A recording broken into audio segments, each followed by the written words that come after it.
بسم اللہ الرحمن الرحیم۔ السلام علیکم ورحمۃ اللہ وبرکاتہ۔ تبوک کے سفر میں قوم سمود کی بستی پر گزر۔ غزوہ تبوک مشہور غزوہ ہے اور نبی اکرم صلی اللہ علیہ وسلم کا آخری غزوہ ہے۔ حضور اقدس صلی اللہ علیہ وسلم کو اطلاع ملی کہ روم کا بادشاہ مدینہ منورہ پر حملہ کرنے کا ارادہ کر رہا ہے اور بہت بڑا لشکر لے کر شام کے راستے سے مدینہ کو آ رہا ہے۔ اس خبر پر 5 رجب 9 پنجشنبہ کو نبی اکرم صلی اللہ علیہ وسلم اس کے مقابلہ کے لیے مدینہ طیبہ سے روانہ ہو گئے۔ چونکہ زمانہ سخت گرمی کا تھا اور مقابلہ بھی سخت تھا، اس لیے حضور اقدس صلی اللہ علیہ وسلم نے صاف اعلان فرما دیا تھا کہ روم کے بادشاہ سے مقابلہ کے لیے چلنا ہے، تیاری کر لی جائے۔ اور حضور صلی اللہ علیہ وسلم نے خود اس کے لیے چندہ فرمانا شروع کیا۔ یہی لڑائی ہے جس میں حضرت ابوبکر صدیق رضی اللہ عنہ گھر کا سارا سامان لے آئے، اور جب ان سے پوچھا کہ گھر والوں کے لیے کیا چھوڑا تو فرمایا کہ ان کے لیے اللہ اور اس کے رسول صلی اللہ علیہ وسلم کو چھوڑ آیا۔ اور حضرت عمر رضی اللہ عنہ گھر کے پورے سامان میں سے آدھا لے آئے، جس کا قصہ نمبر 4 باب 6 میں آتا ہے۔ اور حضرت عثمان غنی رضی اللہ عنہ نے 1/3 لشکر کا پورا سامان مہیا فرمایا، اور اسی طرح ہر شخص اپنی حیثیت سے زیادہ ہی لایا۔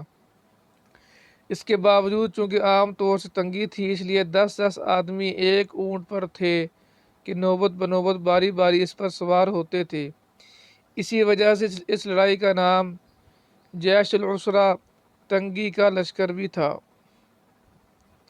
یہ لڑائی نہایت ہی سخت تھی، سفر بھی دور کا تھا اور موسم اس قدر سخت کہ گرمی کی انتہا نہیں تھی، اور اس کے ساتھ ہی مدینہ طیبہ میں کھجور کے پکنے کا زمانہ زور پر تھا کہ سارے باغ بالکل پکے ہوئے کھڑے تھے، اور کھجور ہی پر مدینہ طیبہ والوں کی زندگی کا زیادہ دار و مدار تھا کہ سال بھر کی روزی جمع کرنے کا گویا یہی زمانہ تھا۔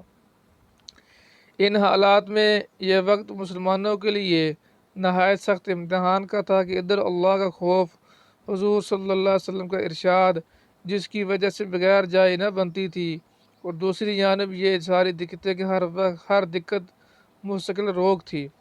بالخصوص سال بھر کی محنت اور پکے پکائے درختوں کا یوں بھی یار و مددگار چھوڑ جانا جتنا مشکل تھا وہ ظاہر ہے، مگر اس سب کے باوجود اللہ کا خوف ان حضرات پر غالب تھا۔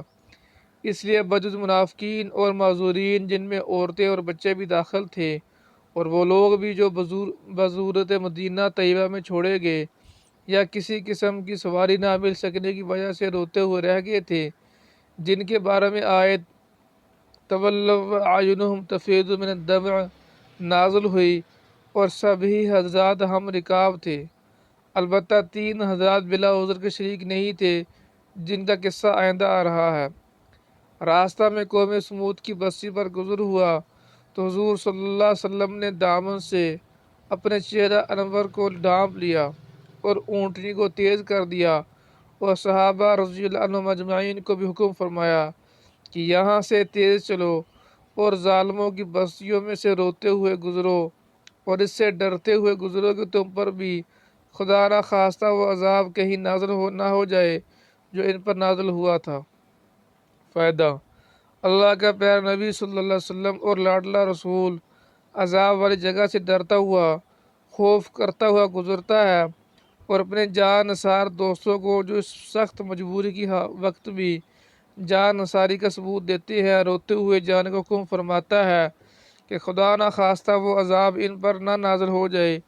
ہم لوگ کسی بستی میں زلزلہ آ جائے تو اس کو سیرگاہ بناتے ہیں، کھنڈروں کی تفریح کو جاتے ہیں، اور رونا درکنار رونے کا خیال بھی دل میں نہیں لاتے۔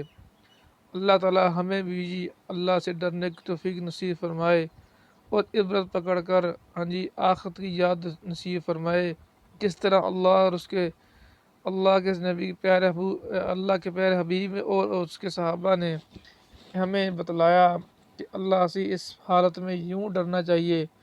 ہمیں بھی اس حالت میں اسی طرح ڈرنے کی توفیق نصیب فرمائے کہ ہم صرف اس کو سیرگاہ نہ بنا لیں کہ ہم سیر کے لیے جا رہے ہیں، بلکہ اس کی عبرت پکڑیں۔ اللہ پاک ہمیں یہ دین کی سمجھ کر اس پر عمل کرنے کی توفیق نصیب فرمائے۔